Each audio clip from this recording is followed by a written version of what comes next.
The train tracks hummed before the train ever appeared. Louisiana dirt. Cotton fields stretching past every horizon a child could imagine. Black families bent under a sun that never apologized. That was the world Alfred Ferguson was born into. Not freedom. Not opportunity. Not mercy.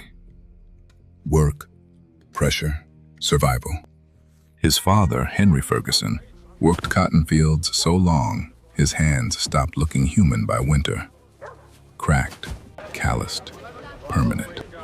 His mother, Irene, carried something heavier than labor. Expectation. You do not let this world decide who you are. You hear me?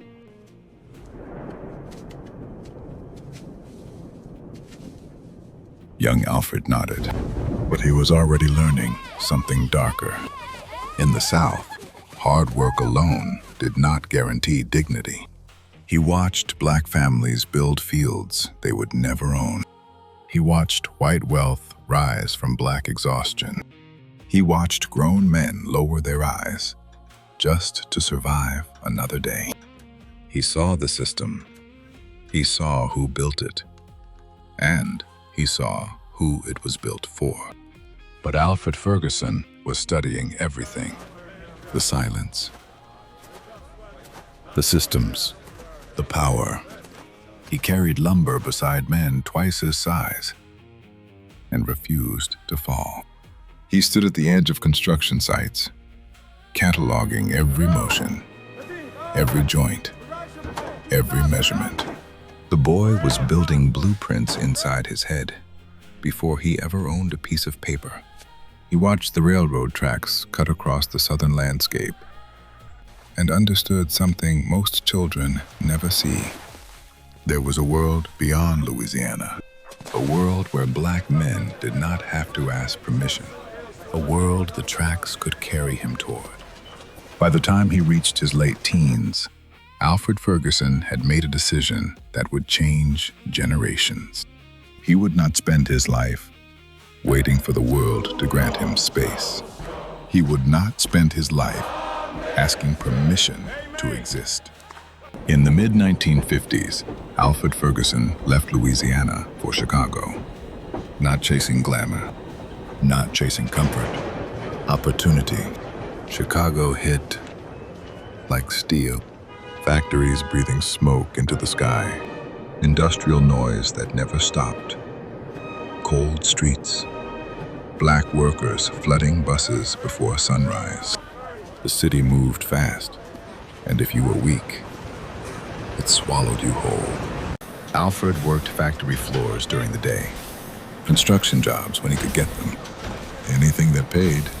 But nights belonged to strategy, real estate manuals, property maps, construction books, legal workshops. While other men slept, Alfred Ferguson studied ownership because he understood something most people missed. The people who owned the buildings controlled the future. He sat in workshops where he was the only black face in the room, took notes the others did not take, asked questions the others did not ask. He counted his earnings by the dollar, saved them by the week, watched the city, watched the maps, watched the patterns of who built where and who profited when. He saw what most people in his neighborhood could not yet see, that across town, white wealth was protected by ownership, and in his own neighborhood, black labor was building someone else's empire. He decided to change that, one building at a time. In 1960, Alfred Ferguson bought his first property, a broken-down brownstone on the south side. Cracked walls, rotting floors, windows barely hanging on. Most people saw a liability. Alfred Ferguson saw leverage. He repaired it himself, hammer by hammer, night after night. He worked the floors after his factory shift. He learned plumbing from library books. He stayed up past midnight teaching himself wiring. The building did not break him. He broke the building and rebuilt it. And when the work was done, he did not flip it for profit. He rented it. Not to anyone.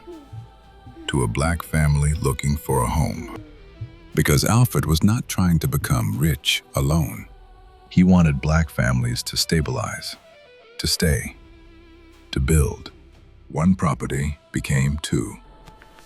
Two became five. Thank you, brother. My family won't forget this. And by the end of the 1960s, Alfred Ferguson had become one of the rising black real estate investors in Chicago. People started to notice. But the work was bigger than buildings. And Alfred was about to meet the person who would help him turn ownership into structure.